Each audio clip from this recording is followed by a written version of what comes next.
सुख शांति कैसे मिलती है? राधे राधे, जय श्री कृष्णा। कुछ लोगों को कड़ी मेहनत के बाद भी सुख शांति नहीं मिल पाती। जो लोग काम को बोझ समझकर करते हैं, उनका मन हमेशा अशांत ही रहता है। इस संबंध में एक लोक कथा प्रचलित है, जिसे आपको जरूर सुनना चाहिए। पुराने समय में एक राज्य में अकाल पड़ गया। वहां के राजा को बहुत ही नुकसान हुआ। उसे प्रजा से लगान भी नहीं मिल पाया। राज्य चलाने के लिए राजा के पास धन भी नहीं बचा था। राजा को ये चिंता हो रही थी कि कहीं उनकी मुसीबतों का लाभ उठाकर पड़ोसी राज्य हमला न कर दे। राजा ने एक बार अपने कुछ मंत्रियों को उसके खिलाफ षड्यंत्र रचते हुए भी पकड़ लिया था। इन सारी परेशानियों की वजह से राजा रात भर जागते रहता। उसकी नींद उड़ गई। राजा को कई पकवान परोसे जाते, लेकिन वह खा नहीं पाता था। उसे भूख नहीं लग रही थी। उस राजा के शाही बाग का एक माली था। राजा रोज उसे देखता था। वह प्याज और चटनी के साथ रोटियां खाता और हमेशा खुश रहता।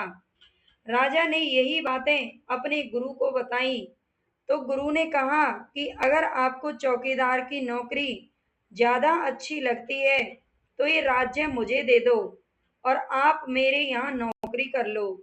मैं तो ठहरा साधु, मैं आश्रम में ही रहूंगा, लेकिन इस राज्य को चलाने के लिए मुझे एक नौकर की जरूरत पड़ेगी। आप पहले की तरह ही महल में रहें, राज सिंहासन पर बैठना और राज्य चला लेना, यही आपकी नौकरी होगी। राजा ये बातें सुनकर बहुत खुश हुआ और उसने अपने गुरु की बात मान ली। अब वह अपने काम को नौकरी की तरह करने लगा। फर्क कुछ भी नहीं था, काम वही था, लेकिन अब राजा जिम्मेदारियों और चिंता से लदा हुआ नहीं था। कुछ महीनों बाद उसके गुरु आए। उन्होंने राजा से पूछा कि अब आपको भूख लगती है और नींद आती है या नहीं। राजा ने कहा कि मालिक, अब खूब भूख लगती है और आराम से सोता हूँ।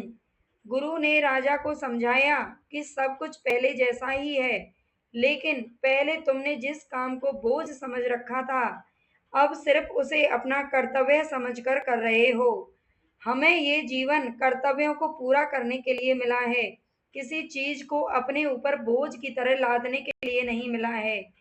काम कोई भी हो, चिंता उसे और भी ज्यादा कठिन बना देती है।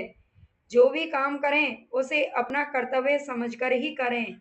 इन बातों का ध्यान रखने पर ही हमारे जीवन में सुख शांति बनी रहती है। तो ये कहानी आपको कैसी लगी है, कमेंट में जरूर बताना। और आप सभी से हाथ जोड़कर निवेदन है, चैनल को सब्सक्राइब कर लेना और ज़्यादा से ज़्यादा शेयर कमेंट लाइक जरूर करना। राधे राधे, जय श्री कृष्णा।